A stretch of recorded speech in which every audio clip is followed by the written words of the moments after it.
La cocorita riconosce il suo nome? Sì, ma non come pensi. Non è che capisca il significato. Semplicemente associa quel suono a qualcosa che la riguarda. Cibo, attenzioni o il tuo tono di voce. Se la chiami sempre allo stesso modo e con la stessa intonazione, impara che quel suono vuol dire «stanno parlando con me».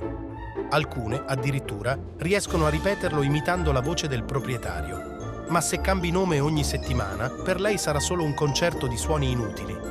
Quindi scegli un nome corto, ripetilo spesso e con entusiasmo. Vedrai che alla fine, quando lo sentirà, girerà la testolina come a dire «Ehi, eccomi qua!»